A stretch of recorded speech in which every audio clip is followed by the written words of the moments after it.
Ready to go over here? Okay.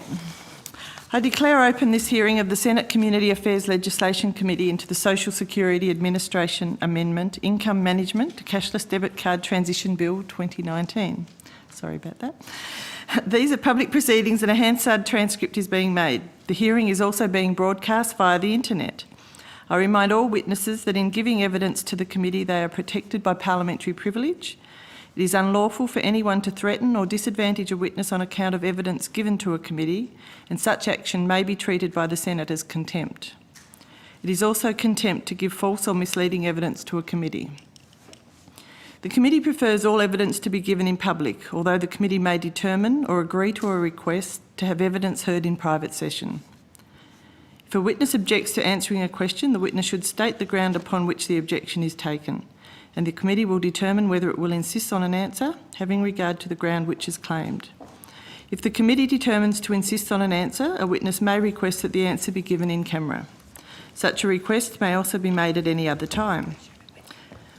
The committee understands that all witnesses appearing today have been provided with information regarding parliamentary privilege and the protection of witnesses. Additional copies of this information can be obtained from the Secretariat.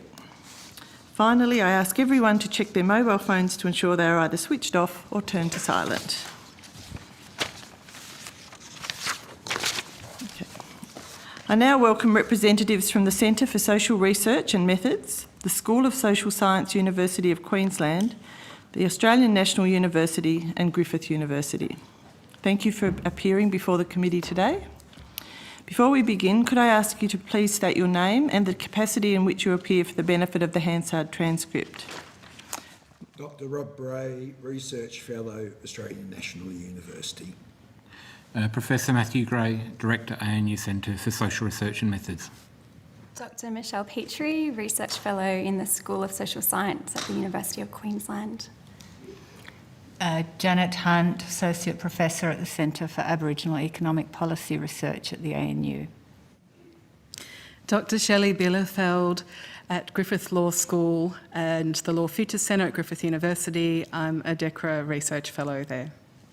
Thank you very much.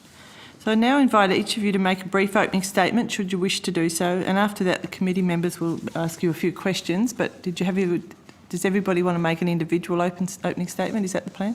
Matthew and I will make a joint statement and Matthew will give it.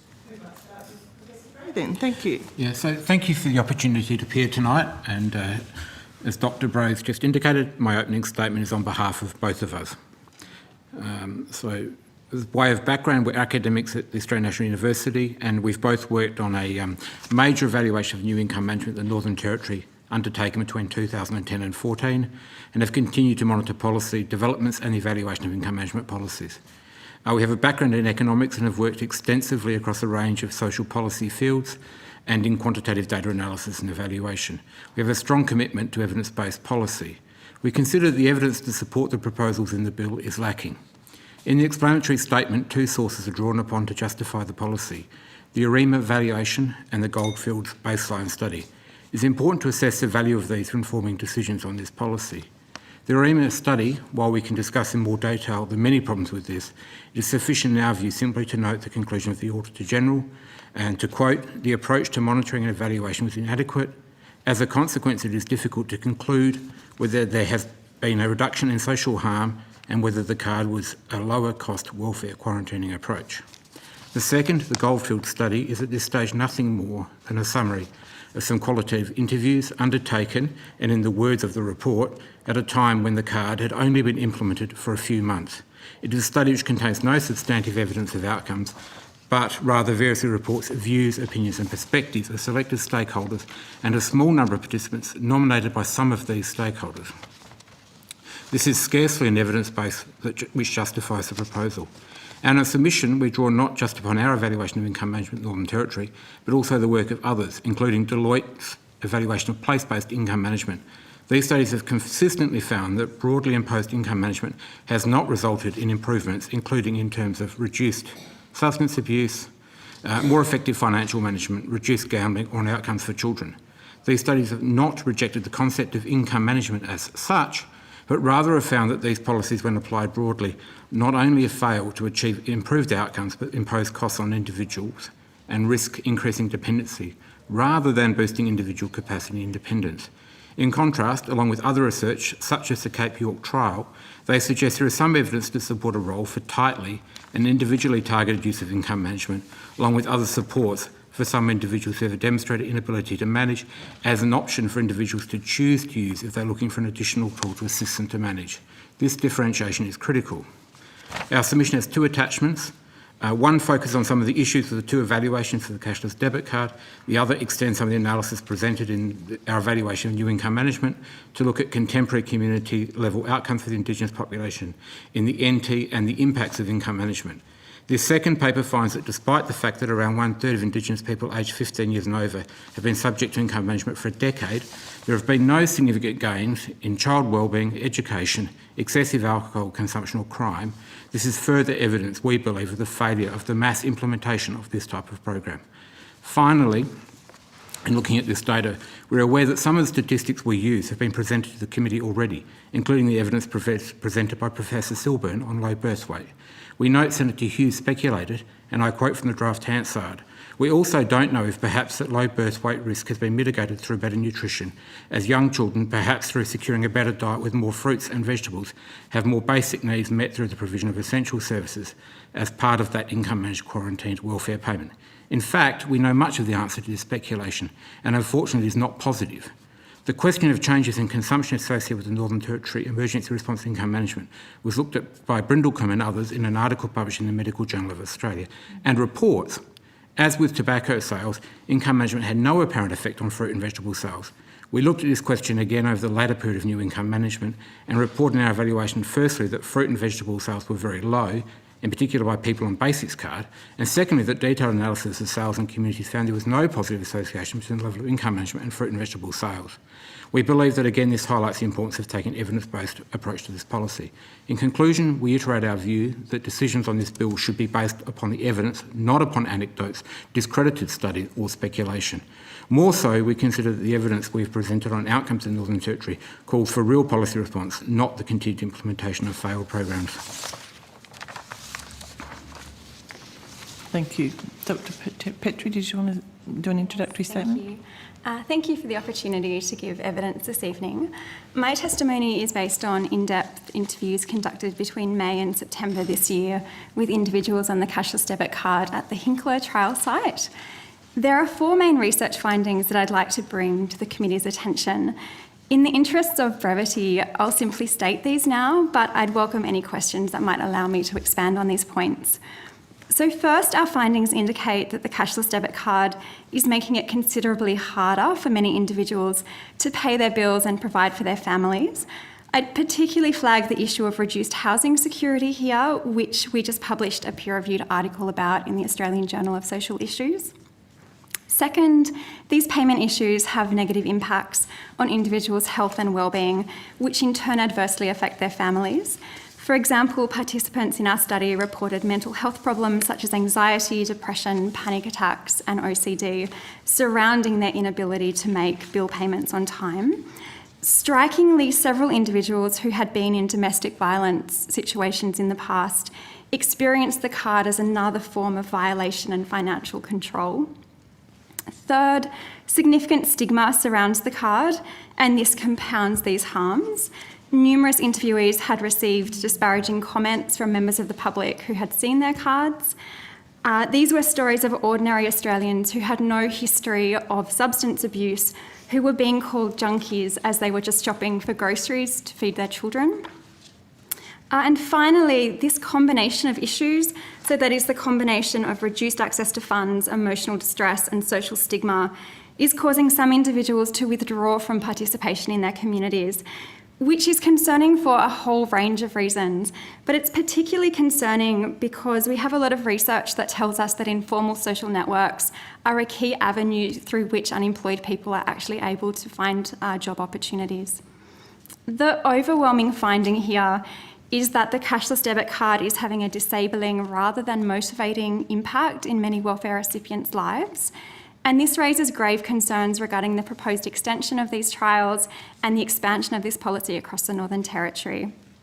I think we're all in this room because we do believe in evidence-based policy, The evidence from our study suggests that the cashless debit card is not only failing to achieve some of its core objectives, but is actually making things a lot harder for some people. So thank you for your time, and as I mentioned, I'd really welcome the chance to speak more on any of these points. Thank you very much. Dr Hunt? Thank you very much, and thank you also for the opportunity to appear. I have provided a written submission already, and my submission focuses on three things. First of all, the need for a genuine partnership approach to solving the issues that the cashless debit card is meant to be addressing. This is what the Prime Minister agreed is necessary to closing the gap. So why is it not the right approach to use in the Northern Territory and in the 3 other sites in Western Australia and South Australia? Such an approach would start with the views of the affected people on what might work. It would not automatically start with a cashless debit card. Secondly, as previous witnesses have articulated, there isn't any robust evidence to support this extension of compulsory income management in existing sites and the transition from the basics card in the Northern Territory. In fact, notwithstanding its limitations, the Goldfields so-called baseline report makes quite clear that the cashless debit card is not suitable for certain people who are still covered by this bill. That is, those with mental health issues and those on disability pensions and their carers, as well as those whose behaviours do not need to change because they're fine. And essentially, that report clearly indicated a case for much tighter targeting to those few people who have really problematic behaviours. That evidence from within the program itself has not been taken on board in this bill. On top of this, the evidence from over 10 years, I think it's nearly 12 now, of the basics card shows income management has made no discernible difference in the Northern Territory. So, in my opinion, and it's informed opinion, the evidence, a lot of public money has been wasted when it could have been spent on programs that actually work. The Prime Minister also said in his Closing the Gap speech this year that governments fail, and I'm quoting, "Governments fail when investment is poorly targeted and when we don't learn from evidence." Well, I think both of those things are the case with what's proposed in the current bill. It's poorly targeted and we haven't learnt from evidence. Finally, I've provided a range of alternative suggestions about what might work to make changes to these deep-seated social problems that we all want to see resolved. I've pointed to a range of research that has shown evidence of reducing harms such as violence and drug or alcohol abuse. The Maranguka Justice Reinvestment Project, for example, in Bourke, recorded a 23% drop in police-reported incidents of domestic violence and a 31% increase in Year 12 student retention rates in just 1 year, 2016-17. So outcomes like this are possible with the right approach, and that is doing things with people, not to them. I've also made clear some principles for tackling drug and alcohol issues in Indigenous communities from expert sources, an intergovernmental committee that prepared an agreed government strategy, and the Edith Cowan University's review of all the evidence. I'm sorry to say, but the cashless debit card does not conform to these principles. And it's for that reason that I really oppose this bill, because I think it's a waste of public money. Thanks, Dr Hunt. Dr Bilford? I thank the committee for the invitation to appear here today. I'm part of a research project with Dr. Michelle Petery on compulsory income management programs in Australia and New Zealand, which has multiple fieldwork sites. Our data analysis is still underway, and what Michelle and I present today are some preliminary findings relating to the Hinkler region, where in-depth interviews were conducted with people who were put on the cashless debit card this year. Data from these interviews indicates that many people on the card have been experiencing a range of serious problems. People forced on the CDC in Hinkler have experienced a range of consumer problems, including failed CDC transaction experiences in various stores, failed BPay attempts through indue system, delayed payments through indue system, and exclusion from purchases in cash-only settings.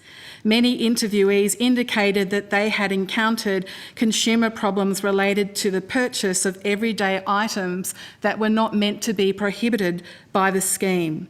These include problems paying for needs such as groceries, prescription medicine from chemists, rent, petrol, transport, second-hand goods, and insurance payments. Many parents also indicated that there was insufficient cash, with the 20%, to pay for necessary items for children such as tuck shop money, school uniforms, school photos, school holiday activities, and tutoring for children. Some people experienced declined card transactions after eating a meal in a restaurant when they went to pay for meals, even when these meals had not included any alcohol purchases. Importantly, these problems show that the card does not operate with restrictions only on the cardholder's ability to use a proportion of their payment to purchase harmful goods, as claimed by the government. The restrictions are far more extensive than that. The card creates a class of consumers who experience problems with day-to-day purchases that should be simple in a civilised society. Some people have had their limited incomes further reduced due to fees imposed with the CDC and indue system. Some of these fees have been $10 each. These were fees that would not have been incurred if they had not been forced on the card. These fees make a big difference for people on the lowest incomes. Many people interviewed wanted to get off the card and had tried to get off the card, but found the exemption process too difficult. There was also some confusion about what evidence would satisfy the government for the purposes of obtaining an exemption. And these problems indicate that a broad-based compulsory approach to the cashless debit card with an exemption system is going to be inadequate to meet the needs of Australia's lowest income people. I'm happy to take any further questions on these issues. Thank you very much, everyone, for those introductory comments. I will now see if Senator Siewert would like to start. Thank you. Yes, I've got some questions. Hearing you say fees, can I go to the issue of fees first then? Can you explain the circumstances where fees have been charged? Like I've heard of it, but I haven't heard of the specific circumstances, Sure. So some of these relate to emergency transfer fees of $10. Some relate to late payment fees incurred because of indue system that led to delayed payments. Some related to direct debits where something went wrong and then a $10 fee was imposed. And there were other fees that people mentioned too, so surcharge fees. So one person, for example, mentioned several failed transaction attempts with their CDC at a petrol station, and then when they checked their indue statement online, they'd been charged 39 cents for each declined transaction. Some people also mentioned other smaller fees, such as $1.03, some $4, some $6. So there were a range of different fees and charges that people had not anticipated. But the consequences for these for some people were quite serious. So one person encountered multiple $10 fees within a fortnight, and then that threw out their car payment, for example. So then their car payment was affected, and then their credit rating is consequently affected. So this issue of fee charges is a significant one for people on the card. Sorry, Dr. Belfield, can I just clarify? Are you quoting from a report that you provided to the committee? No, we'll be doing a submission to the committee on behalf of the group. We'll be putting that into the committee by the end of the week. It's just that the statistics that you're raising are quite critical, so would they be included in that Yes, submission? I will include those, and I'll also try to include a few quotes from some of our transcript data so you can see a bit more That'd be about really useful.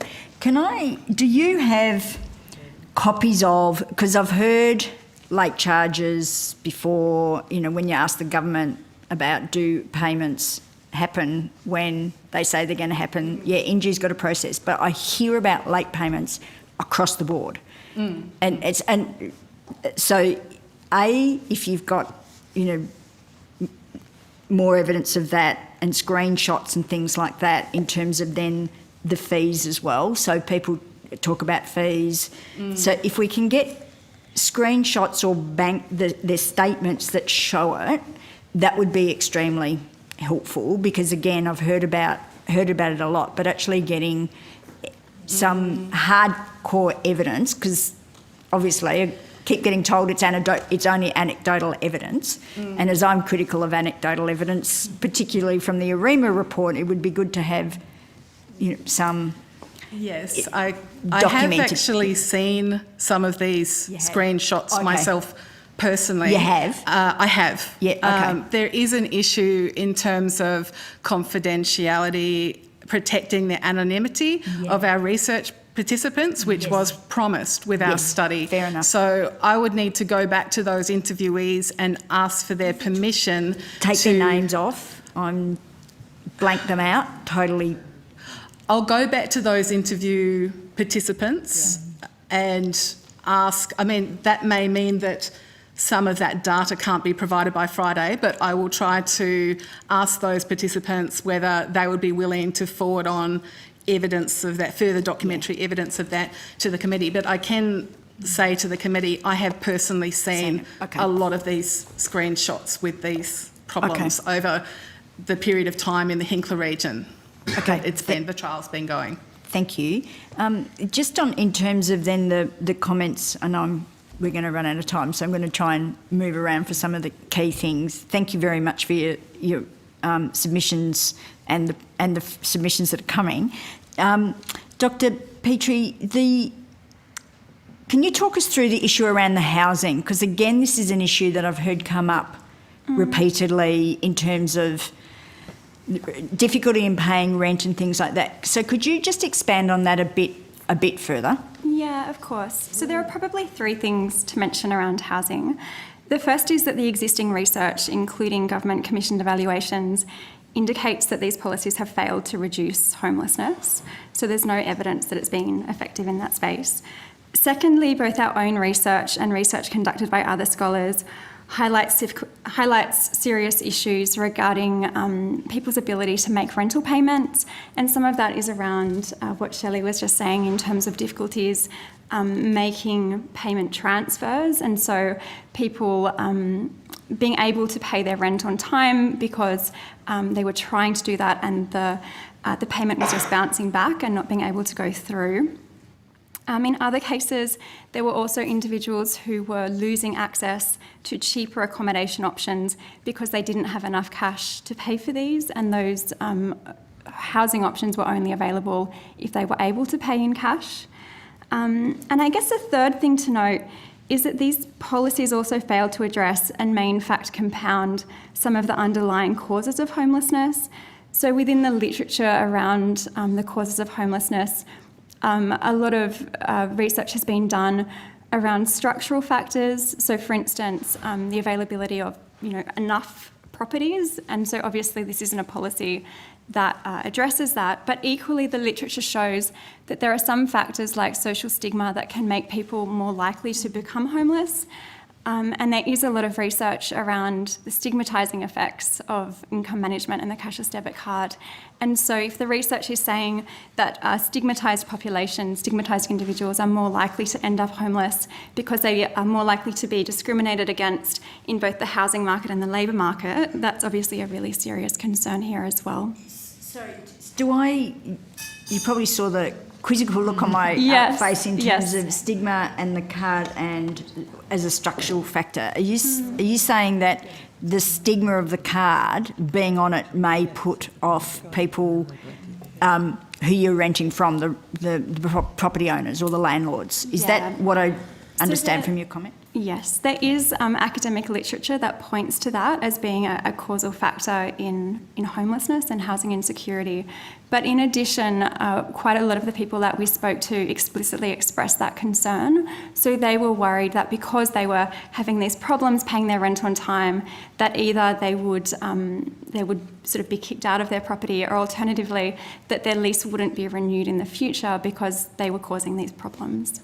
Right, okay. And that was related to their contractual responsibilities to pay rent on time. So under Queensland legislation, that's a serious term of the contract. So that's imposed on all leasehold arrangements in Queensland. So for people who were periodically breaching their pay rent on time obligation under the contract, they were experiencing extreme stress in relation to that because that could lead to eviction. There was one person who talked about a party being evicted in their street because they kept having a person being, not a party in the sense of they were having a great time, but a person being evicted because they kept having problems with the rent bouncing back and rent payment issues, and the landlord decided they didn't want to deal with it. That was like one of our interviewees had said that.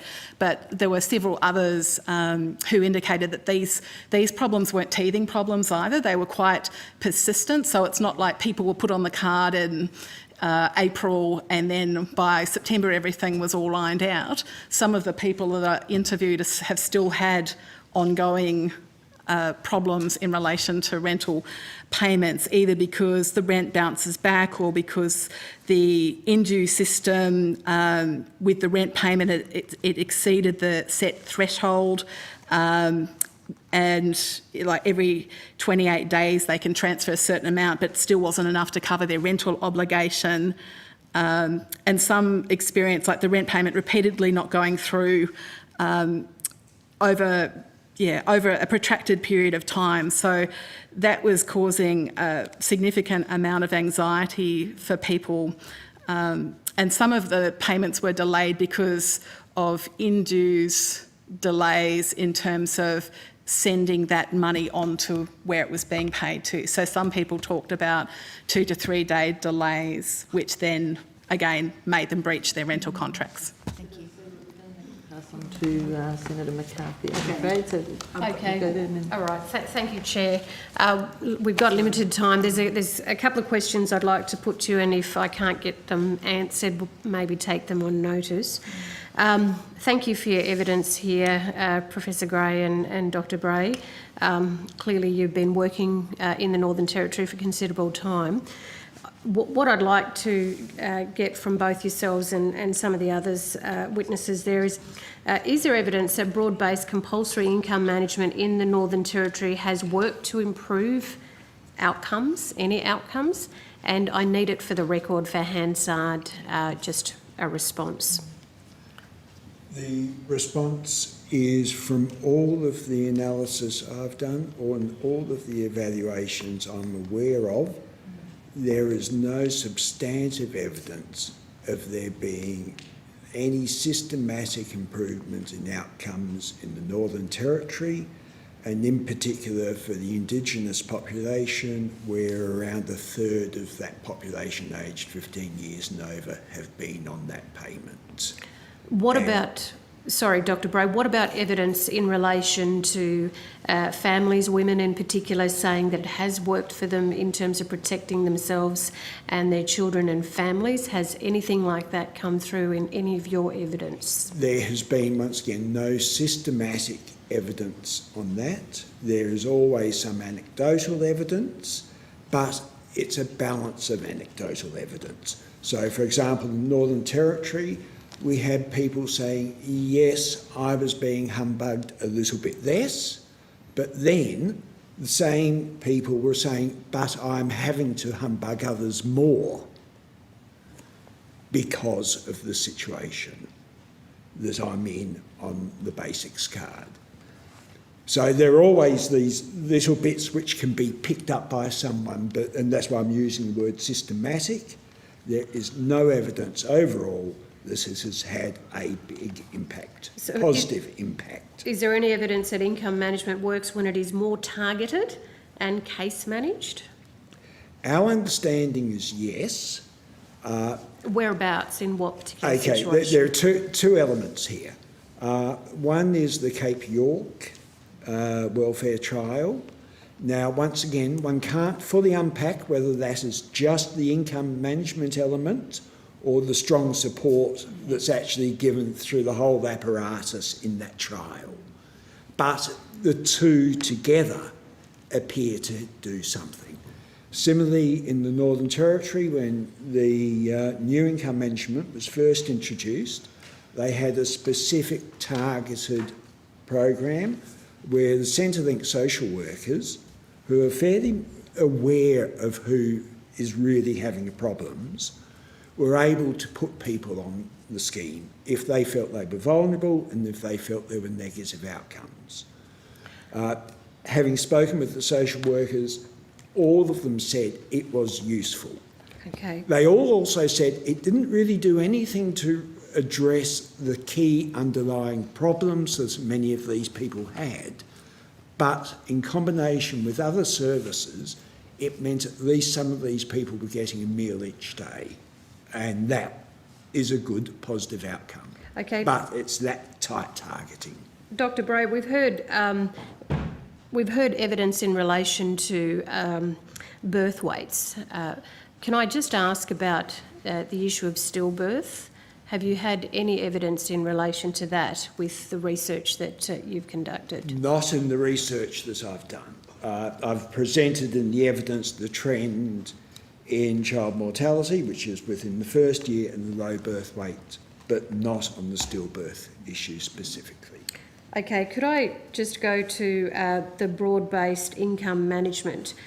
Does it build capacity or strip it away? And that's an open question. The evidence that we collected says it strips it away.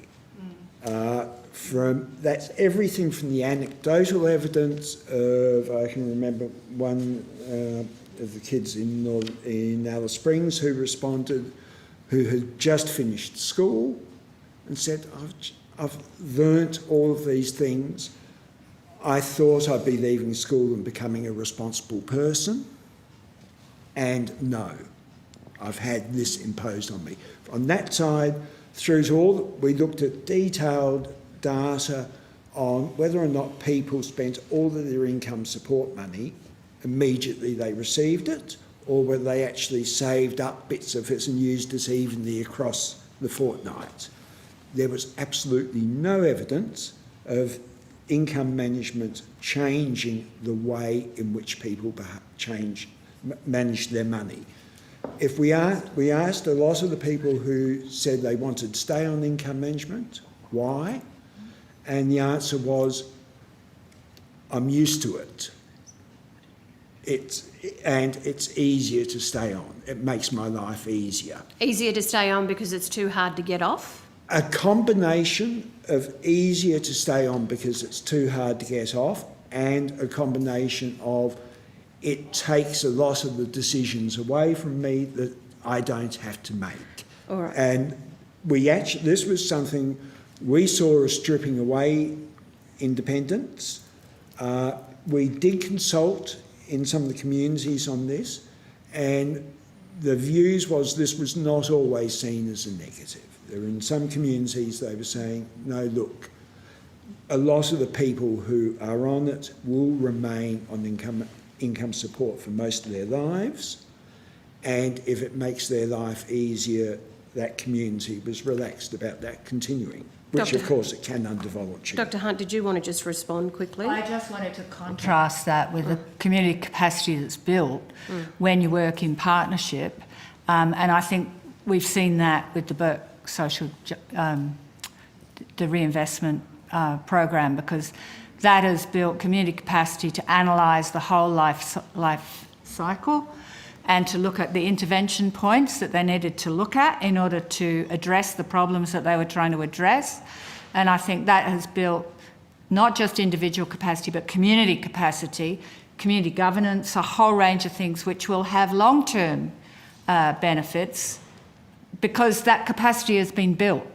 Whereas what Dr Bray is saying, and I know reading his new income management report earlier, it's creating more dependence rather than creating people's ability to, to solve their own problems and resolve community problems in the process. Okay, I know Senator Lambie has to ask questions too. Just finally, is income management in the Northern Territory racially discriminatory?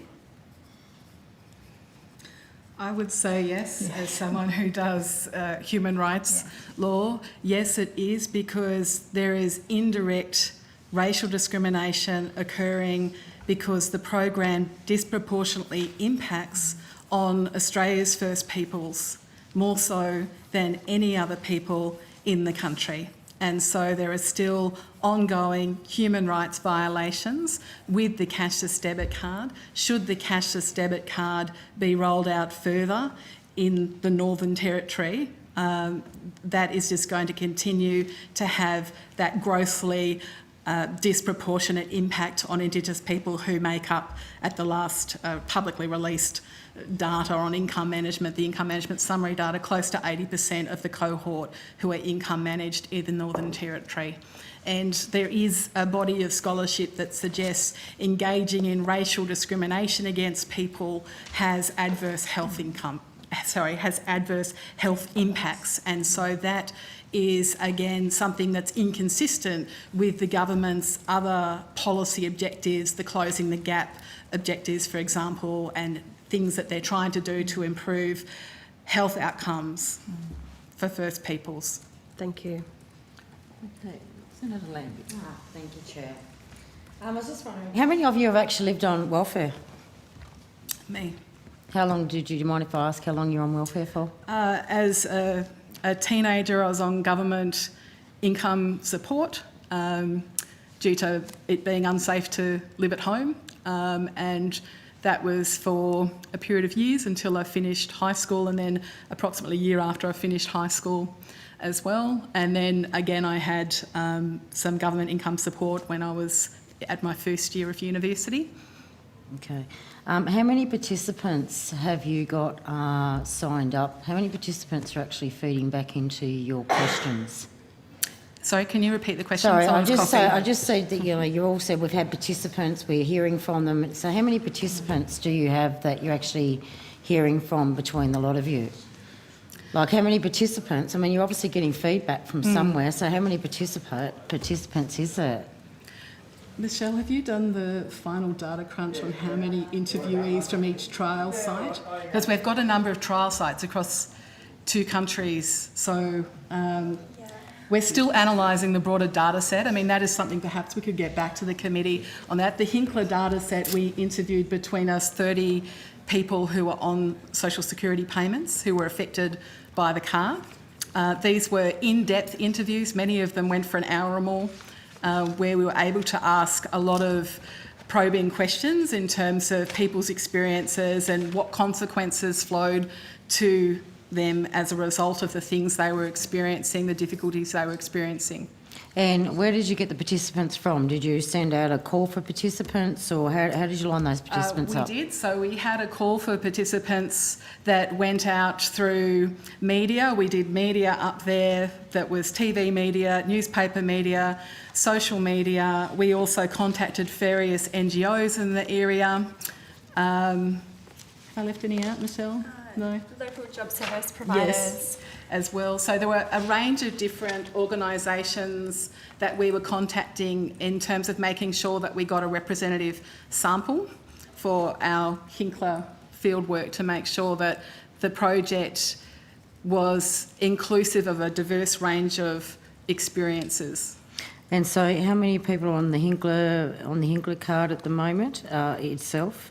Sorry, that's so you did Harvey Bay, or did you do whole Hinkler? Is that Bundaberg? We did the whole Hinkler region. So you've done Bundaberg and Harvey Bay. You did big media up there and whatever else, and is what you had 30 participants out of? Is it nearly 4,000 of them? How many's on that card up there, or 7,000 on the Hinkler? 7,000, I think, and you had 30 people that were interested in talking to you. No, this was more, it wasn't that 30 people were interested in talking to us, it was until we reached saturation point with our data. So qualitative methods involve making sure that you interview a range of people and you reach saturation data point when you keep hearing the same kind of experience over and over and over.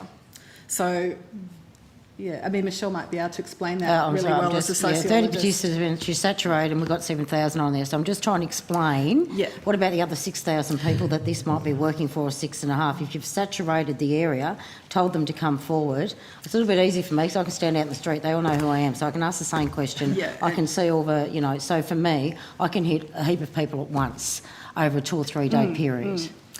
We should also actually mention that the study's ongoing. So we also have a large survey which is open at the moment. So we're hoping that we'll also have some of that more statistical data that will sort of feed into the study and in terms of quantitative research. Yes. Where would I find a copy of that study? It's ongoing, so we're still undertaking the data collection for the quantitative component of our research study. And how long's it been in Hinkler for now, the rollout of the card? It was rolled out at the start of this year.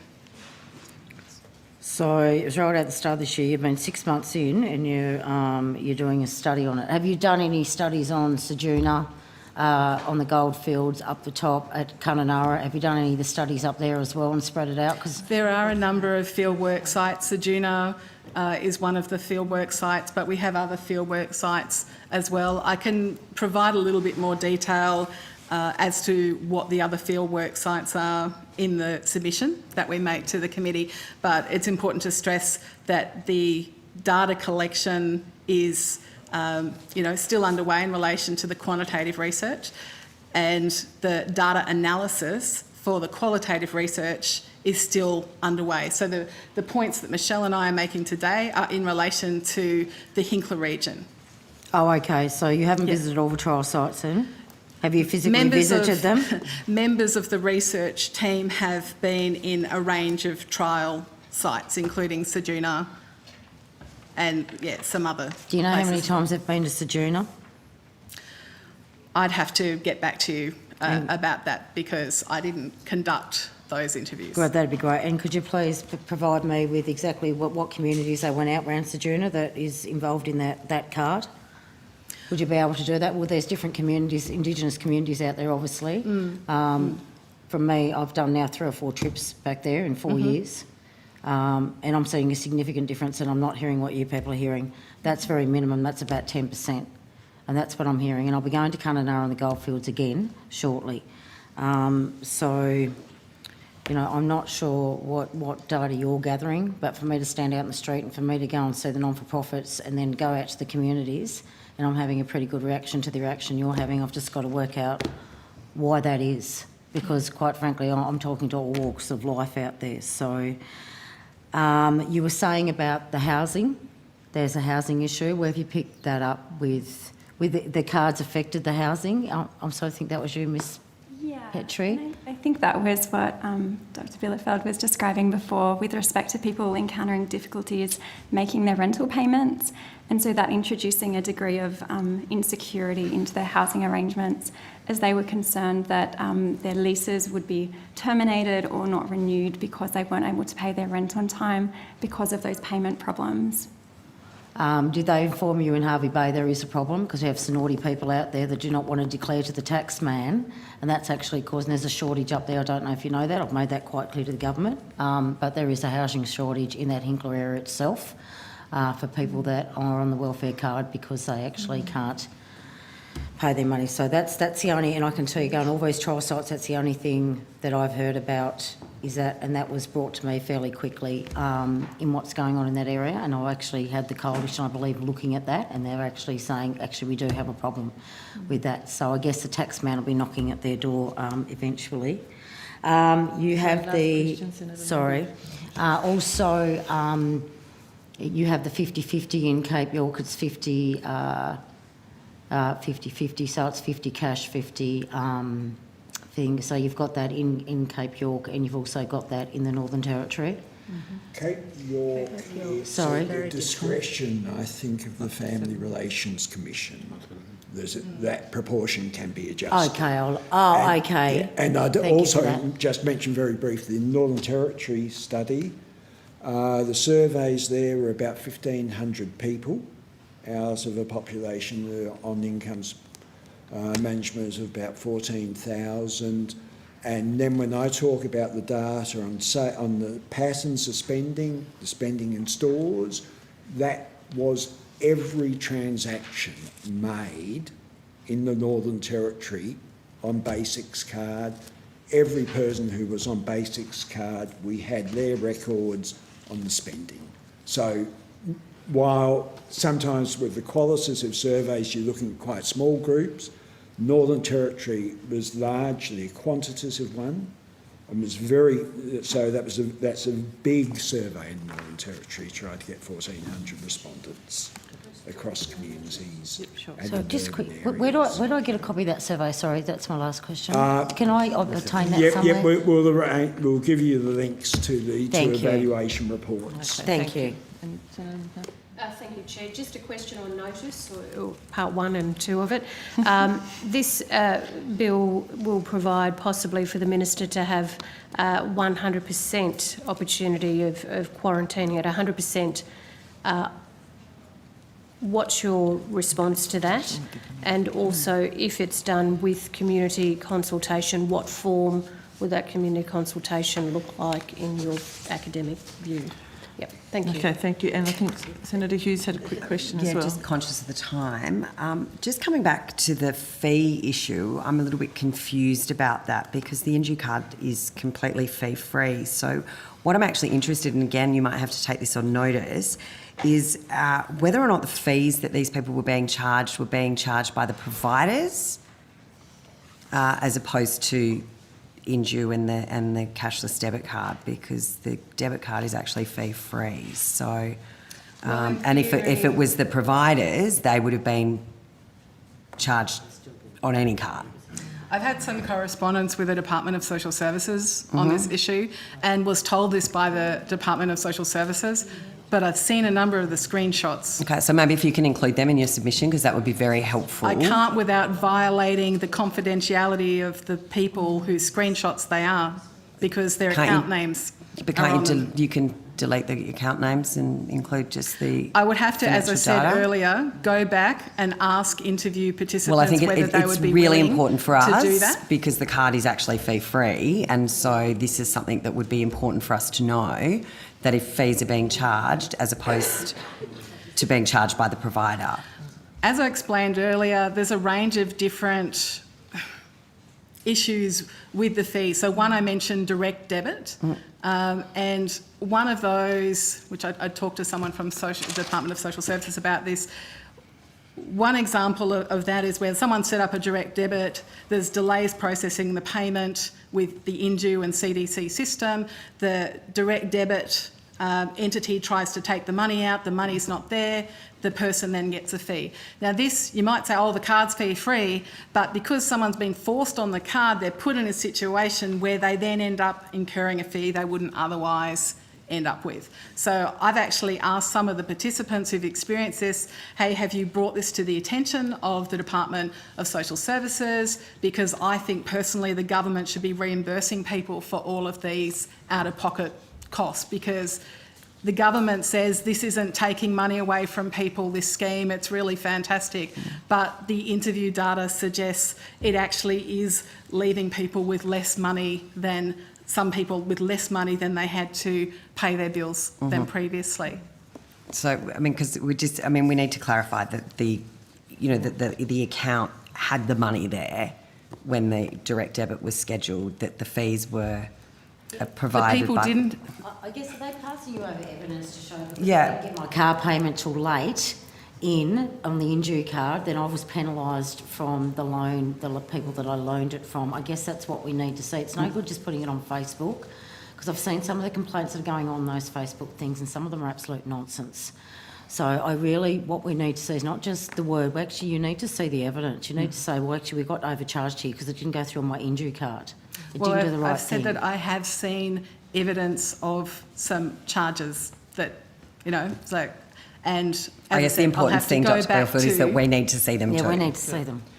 Can I just say, as a researcher, that there are quite strong ethical requirements on researchers. So I don't think Dr. Belfield is being difficult. She genuinely has to be very careful about the confidentiality agreements that she's entered into in undertaking the research. No, but surely you can redact. She can find a way, but She can either redact, or if there are these people, they can I'm come and just talk to trying either to say- Senator Lambie or myself with the direct The complaints. business is doing the wrong thing. They need to be pulled up for it. Oh, Yeah, And you're more than welcome to refer the people to Senator Lambie or myself or anyone on the committee to look into it I think directly. that might be a better way, to be honest, because then it's up to them to Yeah. pass on the information. It's not me trying to get from them that'd be fine. something that we never said we would be getting from them in the project. So, I'm seeing some ethical I know, but issues it's just here, concerning right? because if we're getting it here as evidence, then we need to be able to see the evidence. We can't just take it on hearsay. So if the evidence is there, it needs either to be brought to us or by you or by them.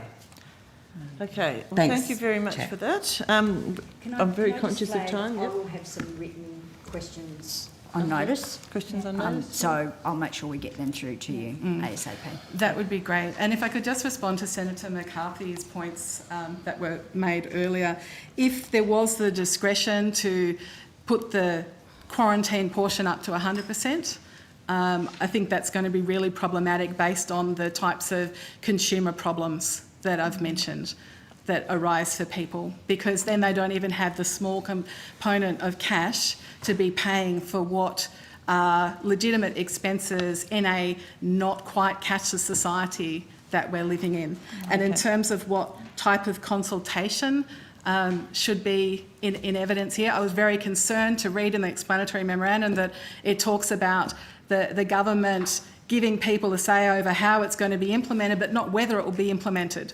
So consultation, at least human rights compliant consultation, involves free, prior and informed consent. It doesn't involve telling people that they're going to be forced onto a program that they don't consent to. And I mean, that was something that came up in some of our interviews, people talking about the duress involved with this program, that they had been forced to activate their cards. They had no choice if they were going to try and pay their bills, but to activate. That is coerced consent. That is not actually valid, legitimate consent. So I think in terms of consultation, it would need to be full, free, prior and informed consent that is human rights compliant under the United Nations Declaration on the Rights of Indigenous Peoples. Thank you. We've gone well and truly over time, but thank you very much. I've allowed it to go over because we've had a few extra people. So thank you very much for your evidence today.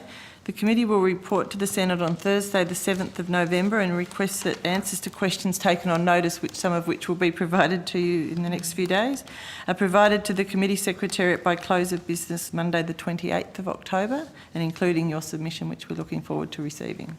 Thank you very much. thank you.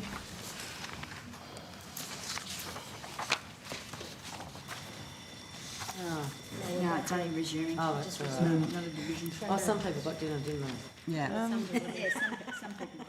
Why do we resume 5 minutes? it's 5-minute warning. 5 minutes. Where's the biscuits, man? Where's the Tim Tams? Who wants Tim?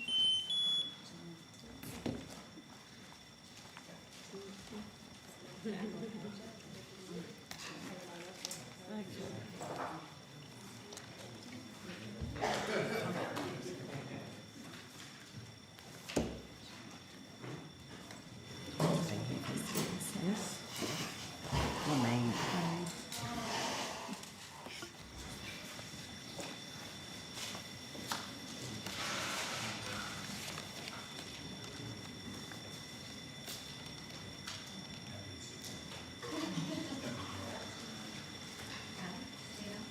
You replying to Lily?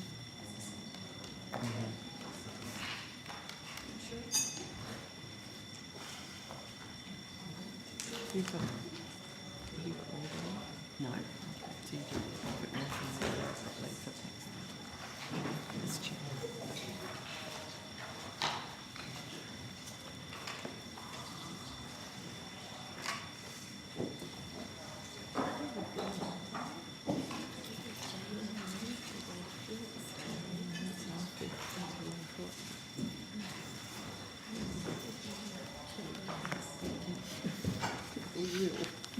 Simple as that. Okay. I've got to slip down to I'll give you this. Everybody ready? Hello. Okay, I now welcome representatives from the Department of Social Services and the Department of Human Services, Services Australia. Thank you for appearing before the committee today. I remind witnesses that the Senate has resolved that an officer of a department of the Commonwealth or of a state shall not be asked to give opinions on matters of policy and shall be given reasonable opportunity to refer questions asked of the officer to superior officers or to a minister. This resolution prohibits only questions asking for opinions on matters of policy and does not preclude questions asking for explanations of policies or factual questions about when and how policies were adopted. Before we begin, could I ask you each to please state your name and the capacity in which you appear for the benefit of the Hansard transcript. We'll start on the left. Mr. Gatton. Bengali, Director, Deduction and Confirmation Branch, Services Australia.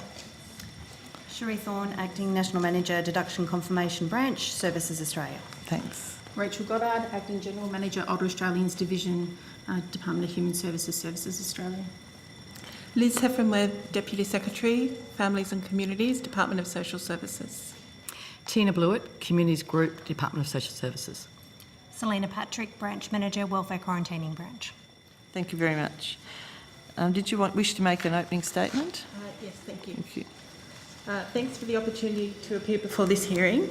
The Social Security Administration Amendment Income Management to Cashless Debit Card Transition Bill 2019 provides for the transition of income management participants in the Northern Territory and Cape York region in Queensland to the cashless debit card.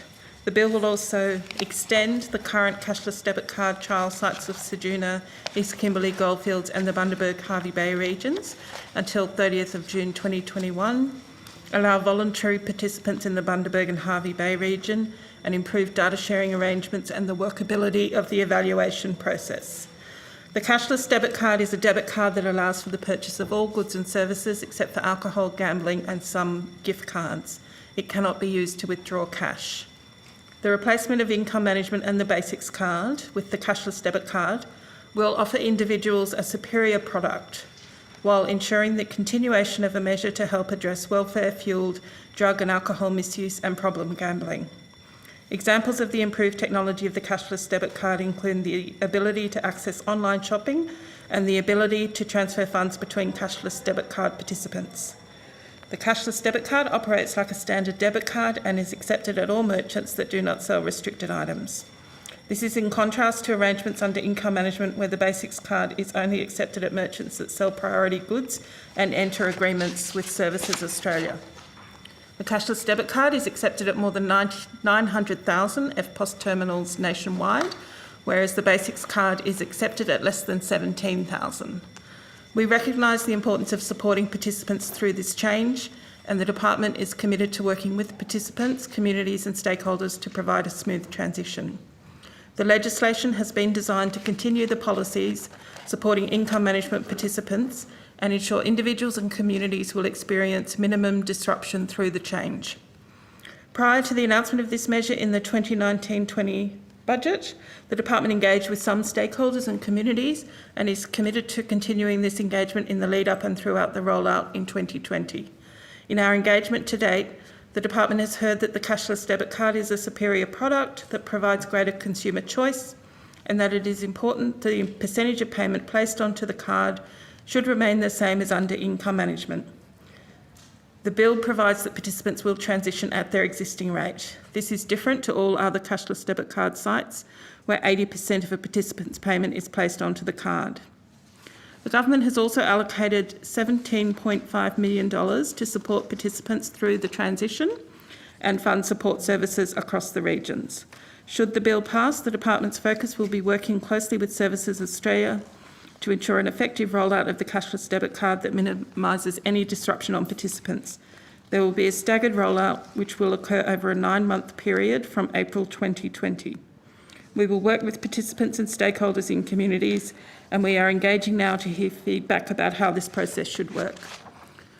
The Department of Social Services, together with Services Australia, will hold community information sessions across the regions with participants prior to the introduction of the cashless debit card in their community.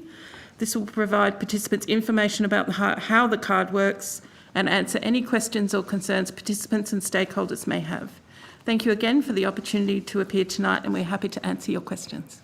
Thank you very much. Did you wish to make a statement as well, or just No, thank join you. one? Okay. Senator Seward, we'll start. Thank you. I've got a lot of questions, some of which are a bit technical. So if you say that's too technical, I'll just put on notice. Okay, some of them are quite technical. But first off, you know how you usually provide to estimates the list of the breakdown of income management? Miss Patrick's nodding at me. The ones that have, for all of the trial sites and for the Northern Territory, how many are on. Do you have that available tonight, or should I just leave that till next week?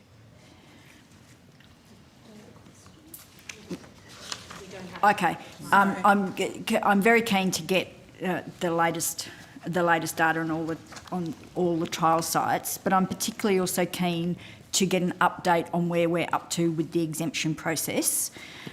You could perhaps provide us with some of that preliminary information now, and there may be some that you might want to do an enhanced report on for next week. So, Senator, you're talking about the exit process that was recently legislated? Exit, yeah. Well, it's exemption, exit, and well-being, actually, the well-being, people that have come off due to well-being. Well, I might talk about the exit process first, if that's all right. Yes. And then I might pass to Ms Patrick or Ms Blewett to talk about the exemption process, which has been in place longer. So the exit process, as you're aware, the legislation that was originally passed was reworked a bit to make it workable. So after that legislation passed, we contacted all people who had rung and expressed interest. Has everybody been contacted? Not everybody has responded. So we've done up to three outbound phone calls with everyone who rang and said they were interested in pursuing an exit. And how many was that? That was 1,415 people. 415? 15, yeah. Yep, okay, thanks. Sorry, I beg your pardon, I just wanted That's to all make right. sure I got that figure. I knew it was over 1,000, but I didn't know. Yeah, so they've all been contacted, So and some haven't responded. Some haven't answered the 3 phone calls, and so we're in the process, I think, for those who haven't responded, of sending emails as well to try and get in touch with them. So we have spoken to people about the need to fill out the application form. We've received around 250 completed application forms. I'm just looking at Ms Patrick, make sure my figures are right. So we're now, Services Australia is now undertaking the process of working through those application forms and conducting interviews. Who's doing that, sorry? Services Australia. Services Australia, sorry. I thought I heard census, and I thought it's a bit odd. So they're undertaking the interviews. So all the applications are in different stages of kind of completion, I suppose. Has anybody come through the process either with an approval for an exit or a rejection? We haven't got anyone to that stage yet, but we anticipate shortly we will. Okay. If you do by next week, could you give us a breakdown of First Nations people's... actually, overall, can you give us a breakdown of the 250 that you've received today? How many are First Nations and how many are not? Yes, of the 250, actually there's 276, it looks like. 26 of the applications were incomplete, so... Oh, okay. So 250 we can act on, but of that 276 figure, 66 were Indigenous, 210 non-Indigenous. What I strongly suspected would be the case because the form is so complex. Has anybody looked at that yet? Done any, that's a vastly disproportionate number of First Nations peoples compared to the number of First Nations peoples on the card. Senator, I don't think that ratio is any different from the phone calls we got about the exit. So before people had even seen the application form. Yeah, so of the 1,415 people who had expressed an interest in exiting, 576 of those people indicated an Indigenous status. Did they have to indicate? No. No. Okay, thank you. If you could provide the breakdown for those, I won't do it now because we've got limited time, but against the 4 trial sites? Yes. And did you want to talk about the wellbeing exemption process? Yes, please. Quickly. What trial site were you talking about with those figures? Was that everyone? Sorry. That's all for cashless debit card sites. Yes. And have you had new applications since then? Those were the initial phone calls. Have you had more since the process is now clearer? I'm not sure. I'm not sure that we've had a look at whether everyone who has submitted a complete application had also indicated through the phone call process. That's something that I'd have to check. Okay. Have you had more than the 1,415? I'd have to check that one. Okay, that'd be great. If you could take it on notice and just then provide the figures against each of the trial sites, that'd be appreciated. Wellbeing exemption. You're after an update on the numbers? Yes, please. So in Ceduna, the number of participants who have been exempted through wellbeing is 31. In the East Kimberley, it's 33. In the Goldfields, 95. In Bundaberg and Hervey Bay, it's 7, which brings us to a total of 106. Did you say 7? 7, yes. How many have applied? To be exempted under the wellbeing? Yeah. I would have to take that on notice. I don't have that in front of me. If you could take that on notice, that'd be appreciated. Thank you. How many had been applied? How many had applied? That'd be appreciated. Thank you. I'll follow that up again next week then for the more detailed data. Can I go to one of the issues that came up and I've been getting emails about is whether how the age pension is being treated. Can you, through the amendments, can you please provide us with what the process is and whether it's in or out? So basically what we're aiming for is consistency with current policy settings in the basics card locations. Currently, in the Northern Territory and Cape York, people in receipt of age pension can participate in basics card. They can volunteer, but they can also, if they have the care of dependent children, say, and are referred by a Child Protection Authority or through some other referral mechanism. Or if they're vulnerable, do they come under that class of when the changes were made of vulnerable people? Do they come under that? I think it's only where the authorities, where a relevant state authority has referred them. I'm just checking. And I think the drinkers register.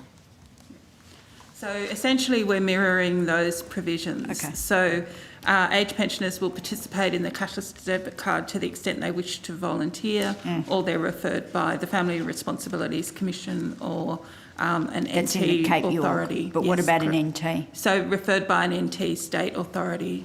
Okay, could you take on notice how many people have been referred overall by an NT state authority, and secondly, how many on an age pension? So, and thirdly, have people been referred not if they're on an age pension when they don't have children within their responsibility, they're not caring for children? Could be through the banned drinkers register. I'll just... So, through voluntary vulnerable welfare payment recipients, child protection and supporting people at risk measures. Sorry, and supporting people at risk measures. Yes, Yep. yes, that's that's the other area. So it's just those. It's not extending the reach No. of the card. No. Okay, thank you. Can I ask for overall costs now, in terms of how much has been spent?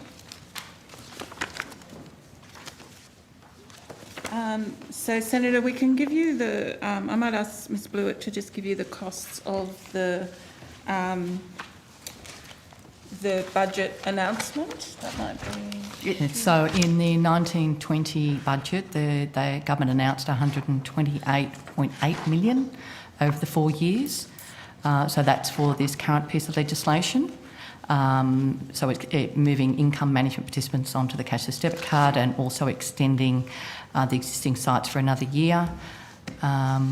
It also covered some product enhancements for the cashless debit card. Okay, I'm interested in over the whole time that the cashless debit card has been operating. Have you got a global figure? Okay. So I've got in front of me here, since 2015-16, over the 4 years to 2018-19, it's been a total of 50.367 million. And that covers everything? So that's card provider, valuation, communications, departmental expenses as well. Okay, thank you. Then in terms of, you add the 128.8 million. Yes. If I added those two together, I'll get the cost. So yeah, that's right, the 128.8 million, that's for So over it's 4 years. Upwards of 180 million, or around 180 million. Yeah. Yeah, okay, thank you. And how many participants? Senator, just correct with that, 1 to 8.8, that's from the forward years going forward. So we haven't expensed that yet. I take your point. Yep. It's commitment. But that's the total amount going forward. That's yes, what you're trying that's what I'm trying to get to. Yes, up until the 50 odd million, how many participants were actually covered? Because you should be able to give me. Yeah, we'll have that in another piece of data somewhere. So the current participant numbers, sorry, I'll just get the exact number. You've got it? 11,547. 547? Yep. Thank you. And I realise you can only give me the projected figures over the 4 years. How many people? So we're projecting about another 23,000. 23,000. So is that 23,000 the Northern Territory Basic Card recipients? Correct. And the Cape York. And the Cape York. Okay. Yeah, okay. Thank you. Thank you. Oh, my goodness me, last question. I've got a whole lot of technical questions about what various bits of the legislation mean. Can you come back to me? Yeah, we certainly can if we have time to. Senator McCarthy. Thank you, Chair. Can people use the cashless debit card in the BPay system? Yes, they can. Okay, for instance, paying rates or a power bill? Yes. Okay. So does the cashless debit card work for all BPay merchants? As long as the merchant doesn't sell restricted items, then they would be able to use BPay. Restricted items such as? Gambling, alcohol, or cash-like products. Do you have a list of those? Like, are there? You've obviously got a list of other things. Is that, or are you just saying those 3 specific areas? Just those areas. Okay. Are any billers with BPay excluded from the cashless debit card system, and if so, which ones? I'm not sure. I'd have to take that on notice. Okay. Can people use BPay to make a payment to a financial organisation like a bank? Yes. Does this include making payments on a credit card? I believe so. I would have to just confirm that, but yes. Okay. There are no restrictions on where credit cards are issued by banks work, are there? No. Does this mean that a person could wash their spending through a credit card if needed? And I'll just go through this again. So I guess what you're trying to say, if you put alcohol on your credit card, then you pay that off on your credit card. Yeah, that's a good question. How does that work? So we would, the department does investigate where we think there is potential loopholes or circumvention of the card. I'm not able to comment directly on if anyone has done that via a credit card. So you have no experience of that at the moment, or you've just got no solution to that kind of question or an answer? I don't think we've come across it, have we?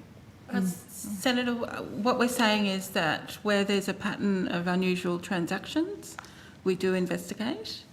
We're just not aware that that particular instance has arisen, but other instances of unusual transactions have been investigated in the past. Like what, for example? Like consistently high rates of expenditure at a particular store that seems, one store in a community where, say, for example, where there were 6 newsagents in the town and one is attracting 90% of the cashless debit card traffic or something like that. And what was the answer to that then? What's wrong with that? With the merchant in making sure that they understood that if they were selling a good such as a cash-like product, that we would engage with them to enter into a mixed merchant agreement whereby they agreed not to sell those products. Well, so I can go and get 8 bottles of wine on my Visa card and you guys have got no idea and I just pay it off with my other card. Okay, that's a new one. That's a beauty. All right. Okay. Everyone will be getting Visa cards tomorrow, right? Well, there's some... A bit harder to get. I'm just going to give some examples. The Westpac low rate credit card, along with other cards, is advertised as having a low minimum income requirement of $15,000. This would allow people on DSP or parenting payment and many people on New Start to apply for the card, and many people have cards before they're on New Start. In this context, how do you know how many people are using credit cards to make purchases? Senator, so you mean just a regular credit card? You don't? No, and I suppose it's, I think what I could say is that if you wanted to make transfers out of your cashless debit card to pay for something that we could see was a credit card payment, we would ask for some evidence if it looked like there was a large amount of someone's welfare payment going directly to a credit card. Okay. In the Northern Territory at the moment, it's the Basics card. Is the indue card in the Northern Territory at the moment?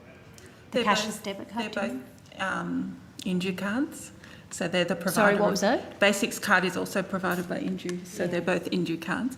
The cashless debit card can be used anywhere nationally, provided the merchant doesn't sell restricted items. So yes, people can use the card. In the Northern Territory currently? Yes. Yeah. And some people may have moved outside of the trial site, so outside of Ceduna, East Kimberley, Goldfields, Bundaberg, Hervey Bay, into the Northern Territory, and they'd be able to use their card in the Northern Territory. So how are you monitoring that use in the card now, or are you not?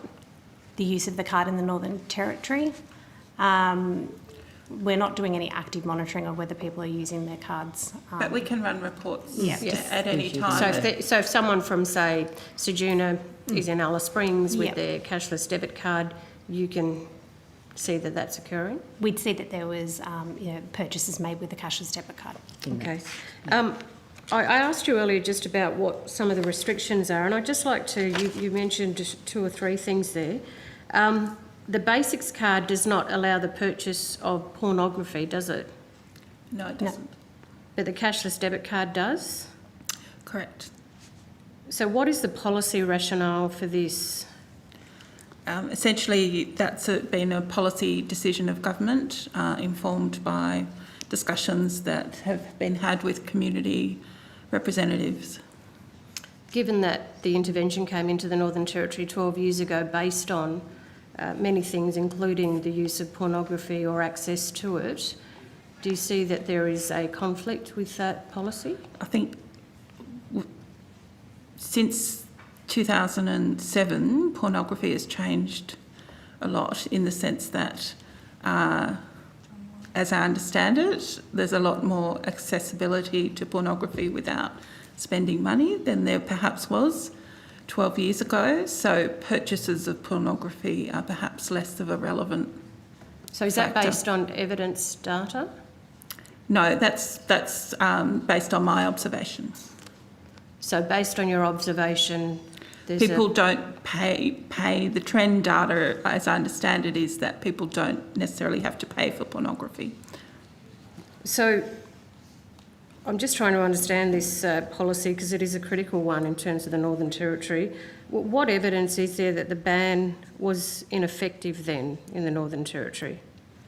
I think that we don't have any specific evidence that the ban was ineffective. It's just community views around access to pornography and the relevance of using a restricted card to prevent access to pornography have changed, and the government's taken on board those changes in community views and perspectives. And has that come through with conversations with the people of the Northern Territory, given that the issue of pornography was such a major issue in 2007, hence the basics card and the intervention? Has that come through in discussions with? I'll just ask Ms Blewett. She was involved in some discussions last week. Yeah, in the discussions that I was involved in the Northern Territory last week, and I've also been up to Cairns to talk to people in relation to the Cape York sites. Pornography has not come up, Senator, at all. The tobacco is the issue that's come up. It's not come up, but no. Have you raised it? No, we've been very upfront about what the cashless so debit you've card asked can about do. you've asked about pornography as an issue, have you? No, I haven't asked about it as an issue. What we've done is when we've talked about the fact that we'll be swapping one card for another and the difference between the two cards, we've had an information sheet that we've handed out, and the information sheet tells you information about how the basics card works and what will be different under the cashless debit card. And on that information sheet, it actually lists that on the basics card, pornography and tobacco were restricted items, and on the cashless debit card, they will no longer be restricted items. Okay, so people are aware of that then? Yes. And that's part of the flyer and information we've been handing out as well. But we'll continue to explore, we're continuing to consult, and it's a useful point for us to highlight, Senator. So what communities and representatives were consulted about this, Ms Blewett, last week in the Northern Territory? I've got a list here. So last week I was in Darwin, Groote Island and Alice. Off the top of my head, we met with a range of, members from the Tiwi Lown Council. We've got a list of that we can actually table. Schedule we can table for you? That would be great. Yeah, so we could give you that. Yeah, that would be it's very quite an helpful. extensive list, and we're continuing to actually engage with communities and representative groups. We've already started now, and we'll continue up until April when it's taken, and then through the actual rollout of it as well. The consultations will continue in the Northern Territory up to April. Yeah. So I know, Ms Heffron-Webb, you said it was in your expertise that you sense that pornography was not being used as much. But what expert advice was sought on that decision? None to my knowledge, thank you. Okay. And were any communities consulted prior to last week? Oh, that's me. That's me. That's me. Excuse me. Can I put something on notice? I don't think I'm going to get back because this is going to go off and I'm not paired. Is there any way I could have a cost from the basics card and the indue card on how much the indue card itself has actually, how much we've paid it in the last 12 years? Can I get that, please? That'd be great. The costs of the indue card? Yeah, which is the same people running the basics cards. Yep. They've been doing it for 12 years. I'd like just a full amount of what it's cost us so far, if that's okay. Thank you so much for coming, guys. Sorry, I have to do a run. Thank you. I have leave, so I can stay, but we haven't got quorum. Are you right? Yeah, I'm fine. It's a Nikki. It's a quorum, we can keep going. Okay. And the others will come back too, I reckon. That's just my pager. Making sure. Do you want to keep going? Yes, so just bear with, just get my thoughts together. So just coming back to you, Ms Blewett, and I apologise, just got to get my train of thoughts back together again. So you met in the Northern Territory last week, you met at Groot Island and Darwin, Tiwi Land Council, Anandili Aqua Land Council, I imagine, if you were on Groot Island. I just can't remember, there was a whole, yes, with a number of them. So you raised the access issue with the people you met. No one's raised with you any questions around that issue of pornography? No, Senator. Okay. And as I say, it's come up in the sense of us talking about what we're proposing to do and making sure, because there was some trying to do a bit of myth busting where people had said to us, oh, I understand you're rolling this out, in other particular areas. So we're sort of just trying to get in with particular key leaders and community organisations and some of the access points to let them know what we're proposing to do and when it's starting and some of the key features of the card. Okay. So it was with that where it came up when we had to explain through the information sheet. So can the cashless debit card be used to purchase online pornography? Well, I suppose technically it probably could. If it's not a restricted provider, then you can do online shopping. And it's a legal provider. So, it's a legal product? Yeah, a legal product, yeah. Okay. So just to confirm, there's been no policy rationale for that change? So, Senator, it's actually not just to help, the Basics card and the Cashless Debit card had two different policy drivers. So that's why the Cashless Debit card, as you would be aware, has been actually set up to test the around reduction in any social harm that could be caused as a result of alcohol, gambling, purchase of drugs. It actually hasn't been, the Basics card was set up for different purposes, so they've actually got two different policy intents. Sure. Look, I hear what you're saying, Ms Blewett, but for people who've been under a particular regime for 12 years and were told that it was all evidence-based and now a decision's been made without any evidence to change it, it's just very peculiar, that's all. So can I just go to... just on the cashless debit card consultations that you've had, and I have asked this of previous witnesses, in the bill, the Minister has the potential of quarantining up to 100%. Can you walk me through what that process would involve if the Minister were to go down that path? So the Minister will only vary the portion of payment that is placed onto the card in response to a request from the community.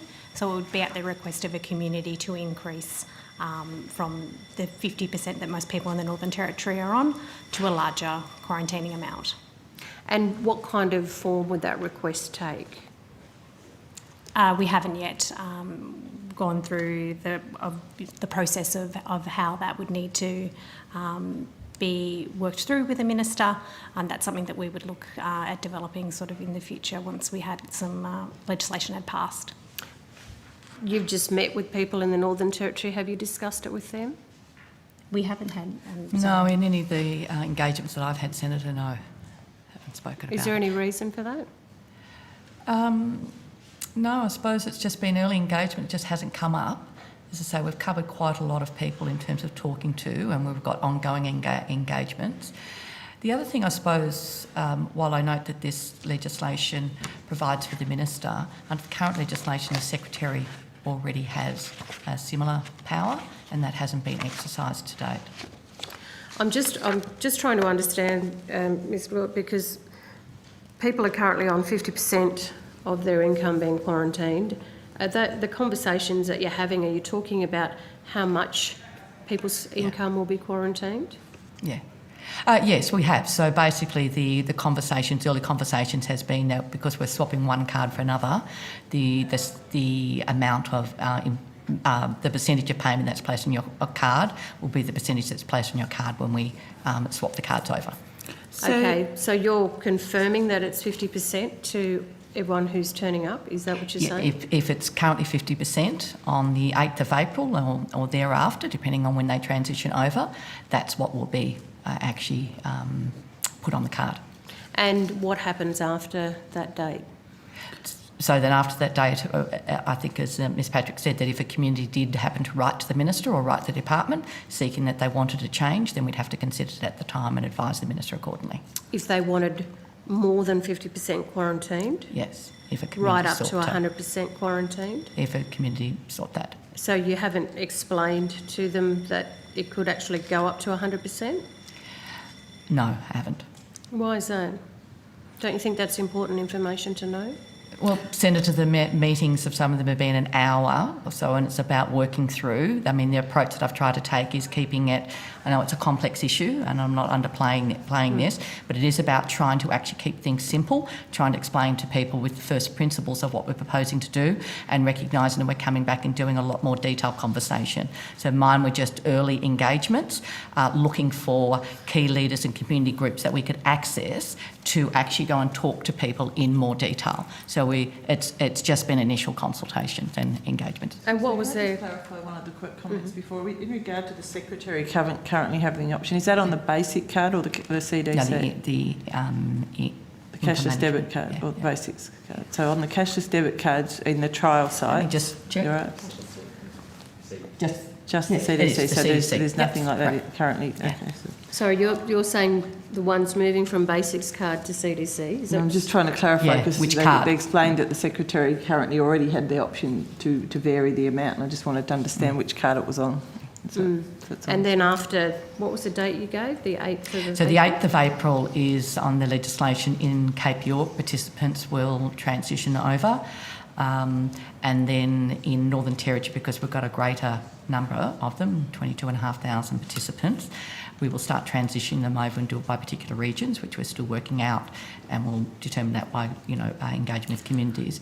They'll transition from the 8th of April right through to December.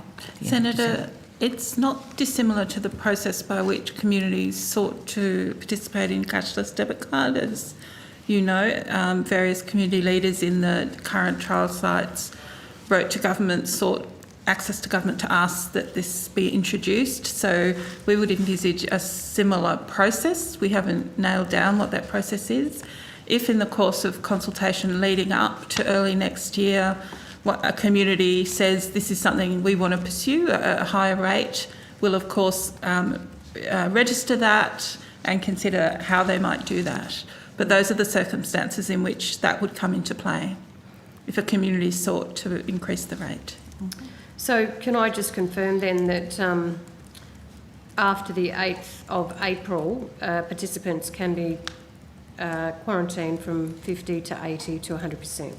Only if their community agrees and seeks that the rate be increased, and that is agreed then by the Minister.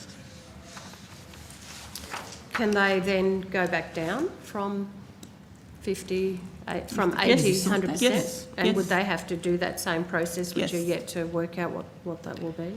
Yes. So that would be the community writing to the Minister for Initiating it. one specific person. It's not for the whole community. No, it's for the community. No, it's for the whole community. Okay. Can I just query, what about an NT resident who signs on to New Start after April 8th? What happens to them? They will go on. So in Northern Territory, where apart from the place-based, it's 50%, they would go on 50%. Automatically? Yeah. Whatever the community, so whatever the policy is in Northern Territory. I think, Senator, so there might be a transition period depending which community they're in. So say, for example, we roll out south to north, and I'm not saying that's decided, and so it might be that we haven't rolled out in their community. We won't be putting any new, the plan would be to not put any new participants onto income management from January 1 January next year. So when cashless debit card is rolled out in their community, they would then be placed on cashless debit card. Right. Has a provider for the cashless debit card rollout in the Northern Territory been selected? No. When will the selection occur? Post the passage of legislation, will commence the procurement process. So can you give us a time frame? You've given us a time frame of April 8th for when the income quarantining will occur. So obviously we'll be aiming to do it quickly once legislation has passed, to be ready for April. And will it be an open tender? I don't know that we've made, the ministers may not have made a decision about that yet. I don't think we have. We haven't briefed on that yet. So, all right, look, take the question on notice if that's okay, Ms Heffernan. Sure. So will it be going to open tender or going straight to the existing provider? Well, I'll take that on notice. So in terms of the existing provider, how does the government know that indue is value for money? So the procurement of the card provider has occurred a number of times over recent years. There's been proper processes put in place with due probity advice to ensure that the best possible value for money is being obtained for the Commonwealth. That I might ask Ms Patrick to talk through those processes in a bit more detail. So the department follows the Commonwealth procurement rules and all internal rules for procurements. Before entering into any CDC contracts, the department has consulted broadly, contracted relevant experts and conducted robust value for money assessments. This has included independent probity advice as well as market research. And where is the indue call centre based? In Brisbane. In Brisbane. Given the cost per participant is $2,000 per year in the 4 trial sites, what will it be across the Northern Territory? Isn't it 800 something? We don't have a cost for that procurement yet, as we haven't undertaken that activity. When do you we are able to provide the cost of Bundaberg and Hervey Bay cost for the card provider based on the maximum contract value for the year, but that is based on the maximum contract value, and that is $820 per participant for Bundaberg and Hervey Bay for the card provider. $820 per participant. Yep. Okay, yep. But you haven't got the Northern Territory estimates No, because yet. we haven't yet done that procurement. Okay. So in terms of cashless debit cards, have any been delivered to communities in the Northern Territory ahead of the scheduled rollout next year? No, they have not. And when is that expected to occur if the legislation goes through? So if From April. Yep. April. Over a 9-month period. Yep. Could be one more question. Okay. Senator McCarthy. Has the Minister met with indue in the last 12 months? So Minister Ruston has only been the Minister since May, I believe, early June. So we'd have to go back and check whether, my recollection is that she hasn't, but I could have to go back and check whether Minister Fletcher met with Okay, if you could check Minister Fletcher, Minister Ruston, they've met with. Sure. If the government's met with indue in the last 12 months, how about that? Okay, thank you. Thank you. Okay, Senator Hughes. Thank you, Chair. And I apologise if any of this has been covered while we were just in that division. So we've heard testimony from a couple of witnesses about concerns around lack of consultation. And I was just wondering if you could update us on how many consultations in the different sites that the department did and who conducted those consultancies, and give us a bit of an update on those. So, Senator, we've done extensive consultations in the 4 trial sites to date. I don't know if we have... I do have the numbers, I just need a moment to find... That's okay.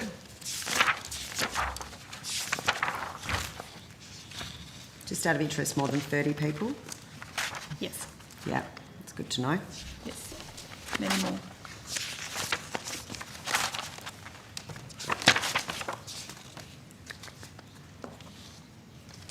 Sorry. So approximately there were 300 consultations held in the Ceduna region, 110 consultations held in East Kimberley. In the Goldfields region between May and December 2017, 170 meetings with more than 300 people involving over 86 different organisations. In addition, more than 200 people attended 10 public community information sessions between 21st of August and the 2nd of October 2017 in Kalgoorlie, Leonora, Laverton, Coolgardie, Kambalda and Norseman. Okay. And I'm just madly searching for Bundaberg, which seems to be missing. Let me check. And do you have an overview of the views that were expressed at those meetings? I don't have that with me. Maybe if you could take that on notice, would be good. Sorry. I mean, Senator, fair to say that, you know, there's always a range of views expressed, but there has been consistent community support for the introduction of the cashless debit card through those consultation mechanisms. Excellent. I think Senator Lambie expressed similar questions previously, so unfortunately she's still stuck in the chamber. Okay, so maybe I'm very conscious of the time. You mentioned the $17.5 million support package. Could you maybe outline for us what that encompasses?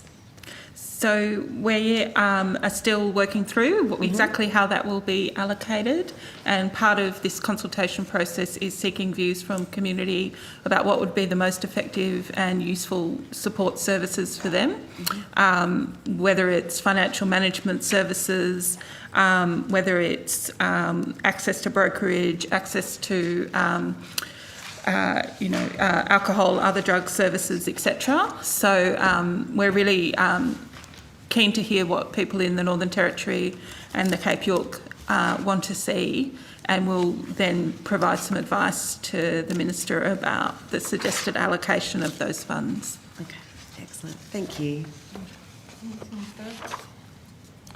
I just thought I'd give you a chance. No, I had one. I did have one for DHS as well, since they've sat there so quietly. I just wonder if you could talk us through how somebody, going forward, if this bill goes through and everything's all in place, how will somebody in the future be placed onto income management or the cashless debit card in the, say, in the Northern Territory, or how would that, what would the process be? So I think what will occur, so income management and cashless debit card are different processes. So in the future, when it's cashless debit card throughout the Northern Territory and Cape York, it'll be a process where someone's identified as going onto the program. At the moment, we for income management, we do an entry interview with someone and we talk them through what does that mean, what does that cover, how do you access your funds, how do you access your balances online, those sorts of things. We envisage a similar sort of process for people under the cashless debit card. I'll just refer to my notes. All right.